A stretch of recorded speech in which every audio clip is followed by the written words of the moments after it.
నమస్తే welcome to HMTV news నేను గీతిక ఇక డీటెయిల్స్ చూద్దాం శ్రీకాకుళం జిల్లాలో జరుగుతున్న మెగా పేరెంట్ టీచర్స్ మీటింగ్ లో మంత్రి లోకేష్ మాట్లాడుతున్నారు ఇప్పుడు ఆ లైవ్ చూద్దాం అది నేను ఎప్పుడైనా బాధ కలుగుతుంది మహిళల్ని కించపరిచే విధంగా వాడతారు గాజులు తొడుక్కున్నావా చీర కట్టుకున్నావా అమ్మాయిలాగా ఏడవద్దు అమ్మాయిలాగా వివరించదనే ఇంట్లో వాడక భాషలో ఈ పదాలు వాడతాం దీనికి ఫుల్ స్టాప్ పెట్టాల్సిన బాధ్యత ఇక్కడ ఉన్న తల్లిదండ్రులు పిల్లలపైన ఉంది ఎవరన్నా ఈ భాష వాడితే వాళ్ళు ఒకటే చెప్పండి విద్యాశాఖ మంత్రులు లోకేష్ చెప్పాడు ఈ భాష వాడేదానికి లేదు మీరు వాడితే హెచ్ఎం గారికి రిపోర్ట్ చేస్తామని వాళ్ళకి చాలా స్పష్టంగా చెప్పాల్సిన అవసరం ఉంది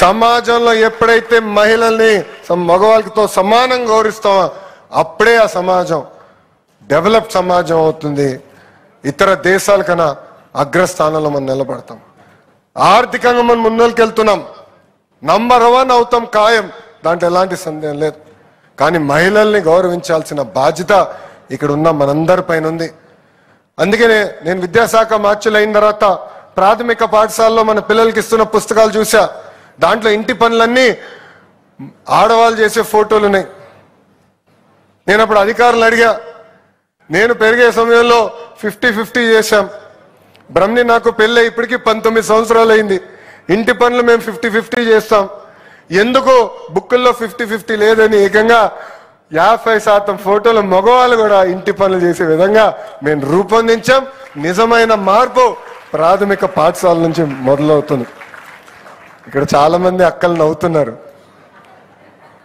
నేను చెప్పిన దాంట్లో ఎలాంటి పొరపాటు లేదు కదా తల్లి కరెక్ట్గా చెప్పానా ఇంకో పక్కనే తల్లి పాఠశాలని రాజకీయాలకి దూరంగా పెట్టాం మీరు చూస్తే రాజకీయ నాయకుల పేరులతో స్టూడెంట్ కిట్ ఇవ్వలేదు సర్వేపల్లి రాధాకృష్ణ గారి పేరుతో స్టూడెంట్ కి ఇచ్చాం డొక్క సీతమ్మ గారి పేరుతో మధ్యాహ్నం భోజనం పథకం ఏర్పాటు చేస్తున్నాం మీరు చూడండి మీ పిల్లలకి అందించిన పుస్తకాల్లో కానివ్వండి మెటీరియల్లో కానివ్వండి చివరికి ఇక్కడున్న ఫ్లెక్సీలో కూడా గౌరవ ముఖ్యమంత్రి గారి ఫోటో కానివ్వండి ఉప ముఖ్యమంత్రి గారు పవన్ అన్న గారి ఫోటో కానివ్వండి లేదంటే విద్యాశాఖ మంత్రులుగా నా ఫోటో కానివ్వండి ముందు మాట కానీ ఎక్కడా లేని పరిస్థితి ఎందుకంటే రాజకీయాల్ని పాఠశాలకు దూరంగా పెట్టాలనేది గౌరవ ముఖ్యమంత్రి గారు నాకు ఇచ్చిన ఆదేశాలు అది తూచా తప్పకుండా మేము అమలు చేస్తున్నాం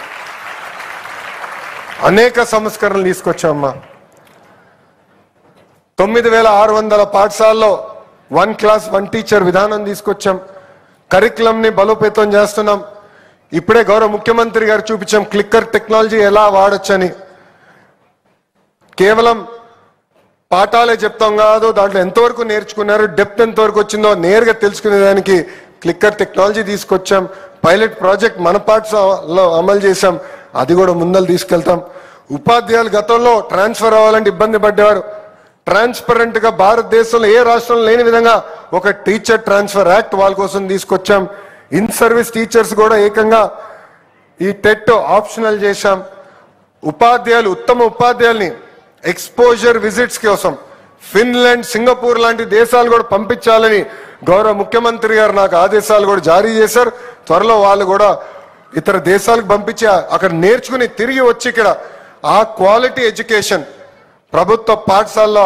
అందజేసే బాధ్యత ఒక విద్యాశాఖ మార్చులుగా నేను తీసుకుంటానని ఈ సభాముఖం మీ అందరికీ నేను హామీ ఇస్తున్నా ఇంతేకాదు లీప్ యాప్ ఏర్పాటు చేశాం ఇక్కడున్న తల్లిదండ్రులు అడుగుతున్నా ఎంతమందికి లీప్ యాప్ గురించి తెలుసు అన్న వాళ్ళు చేతులు పైకెత్తండి చాలా తక్కువ మంది ఉన్నారు ఇక్కడ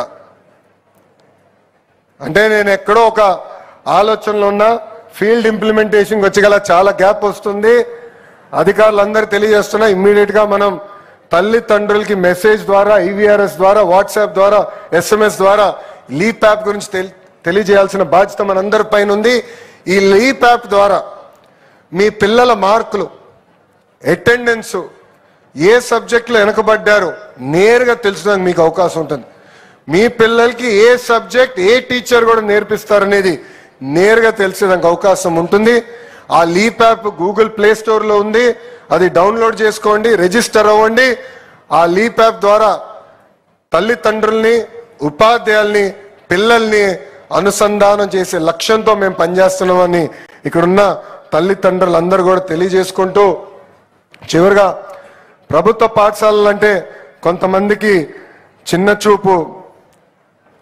చూపు ఉంది.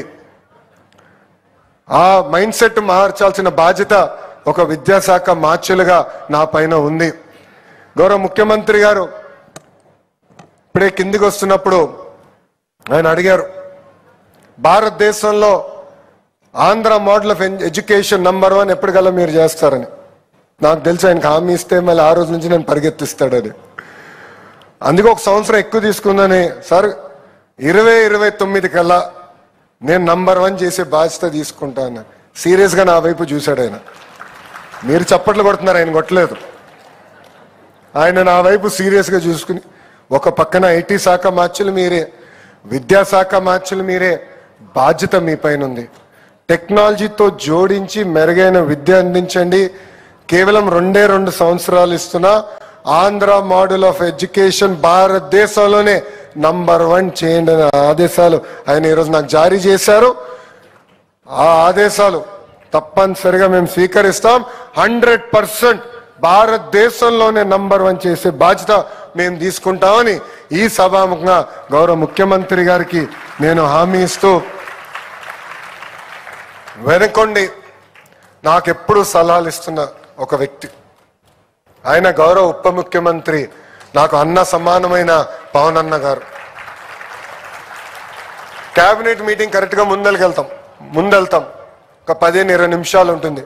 ఎప్పుడెళ్ళి అన్ని కలుస్తా, డిస్కస్ చేస్తాం. మధ్యాహ్నం భోజనం విషయంలో కానీ, స్కూల్ కిట్ గురించి కానీ, కరికులం గురించి కానీ, మహిళలు గౌరవిస్తాం విషయంలో కానివ్వండి, ఇవన్నీ మేము డిస్కస్ చేస్తాం. ఇది ఎందుకు చెప్తున్నానంటే టీం వర్క్గా మేము పనిచేయాలి.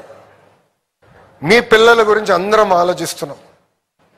నాకు కూడా టైం టు టైం సలహాలు ఇచ్చి నడిపిన గౌరవ ఉప ముఖ్యమంత్రి గారికి, పవనన్నకి ఈ సభాముఖంగా నా కృతజ్ఞతలు కూడా తెలుపుకుంటూ, ఈ సభాముఖంగా ఆంధ్ర రాష్ట్రంలో ఉన్న తల్లిదండ్రులందరూ కూడా ఒక విషయం చెప్పాలనుకుంటున్నా. ఈరోజు ప్రభుత్వ పాఠశాలలో అద్భుతమైన యూనిఫామ్లు ఇస్తున్నాం, పుస్తకాలు ఇస్తున్నాం, బ్యాగులు ఇస్తున్నాం, చివరికి షూస్ కూడా ఇస్తున్నాం. ఏదో చదువుతో కాదు, పాఠాలతో పాటు ఆటలు, యోగా ఇవన్నీ కూడా మేము నేర్పిస్తున్నాం. నైతిక విలువలు కూడా పిల్లలకి అందజేస్తున్నాం. రండి, మీ పిల్లల్ని కూడా ప్రభుత్వ పాఠశాలలో చేర్చండి. కలిసిగట్టుగా మాణిక్యాల్ని తయారు చేసే బాధ్యత మనందరం తీసుకుందామని ఈ సభాముఖంగా ఆంధ్ర రాష్ట్ర ప్రజలందరికీ నేను పిలుపునిస్తూ, నాకింత అద్భుతమైన అవకాశం ఇచ్చిన గౌరవ ముఖ్యమంత్రి గారికి నా హృదయపూర్వక ధన్యవాదాలు తెలియజేసుకుంటున్నా. ఎందుకంటే ఎప్పుడు నేను ఏం అడిగినా విద్యా విధానంలో అనేక సంస్కరణలు తీసుకురావాలనుకుంటున్నాను సార్. ఇట్లా చేయాలనుకున్నప్పుడు కేబినెట్ మీటింగ్లో కూడా అద్భుతంగా చర్చలు జరుగుతున్నాయి. టీచర్ ట్రాన్స్ఫర్ యాక్ట్ మీద సుమారుగా 30 నిమిషాల పాటు చర్చ జరిగింది. పర్ఫార్మెన్స్ ఇంప్రూవ్ చేయండి, లెర్నింగ్ అవుట్కమ్స్ ఇంప్రూవ్ చేయండి అని వెనుకొండి మమ్మల్ని నడిపిస్తున్న గౌరవ ముఖ్యమంత్రి గారు. నవ్వుతా నేను ఎప్పుడు చెప్తా ఉంటా, యువకులం, ఉత్సాహవంతులం, మిసైల్ లాంటి వాళ్ళం. కానీ గౌరవ ముఖ్యమంత్రి గారు ఆయనకున్న అనుభవాలతో ఆయన GPS లాంటి వారు. అంటే మిసైల్ ఎక్కడికి వెళ్ళాలి, సరే డైరెక్షన్లో వెళ్తుందా లేదా అని టైం టు టైం చెక్ చేస్తూ మాకు చెప్తా ఉంటారు. లేదంటే మేము మా పైన పడి మొత్తం సెల్ఫ్ డిస్ట్రక్షన్ చేసే పరిస్థితి కూడా ఉంటుంది. అందుకే అద్భుతమైన టీం ఉంది. గౌరవ ముఖ్యమంత్రి గారి ఆదేశాల మేరకు అన్ని కార్యక్రమాలు తూచా తప్పకుండా అమలు చేసి ఆంధ్ర రాష్ట్ర ప్రజలు గర్వపడే విధంగా విద్యా వ్యవస్థను ముందలు తీసుకెళ్తానని గౌరవ ముఖ్యమంత్రి గారికి సభాముఖంగా హామీ ఇస్తూ, ఎప్పుడు నా వెనకాలంటూ నేను ఇచ్చిన ఏ కార్యక్రమమైనా ఆదేశాలైనా నవ్వుతూ అమలు చేస్తున్న కూనా శశిధర్ గారికి, విజయ రామరాజు గారికి, అదేవిధంగా మా SPD శ్రీనివాస్ గారికి, చాలా మంది కార్యక్రమానికి రాలేకపోయారు. రంజిత్ బాషా గారేమో గౌరవ ఉప ముఖ్యమంత్రి గారితో ఉన్నారు, భరత్ గుప్తా గారు హైయర్ ఎడ్యుకేషన్ చూస్తున్నారు, గణేష్ గారు స్కిల్ డెవలప్మెంట్ చూస్తున్నారు.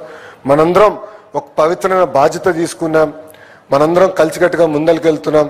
గౌరవ ముఖ్యమంత్రి గారు గర్వపడే విధంగా అందరం పనిచేయాలని ఈ సభాముఖంగా వాళ్ళందరూ కూడా తెలియజేసుకుంటూ నేను మీ అందరి దగ్గర నుంచి సెలవు తీసుకుంటున్నాను. అందరికీ నమస్కారం. జై హింద్, జై హింద్. థ్యాంక్ యూ అమ్మా.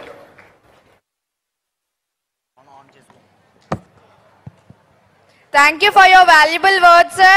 We will definitely follow your instructions, sir. బాలికలకు ఆత్మరక్షణకు సెల్ఫ్ డిఫెన్స్ ఎంతో అవసరం. ఆడపిల్లలమే కాదు, పులి పిల్లలమంటూ సెల్ఫ్ డిఫెన్స్ టెక్నిక్స్ ను ప్రదర్శించడానికి వచ్చేస్తున్నారు మా ఇంటర్ విద్యార్థులు.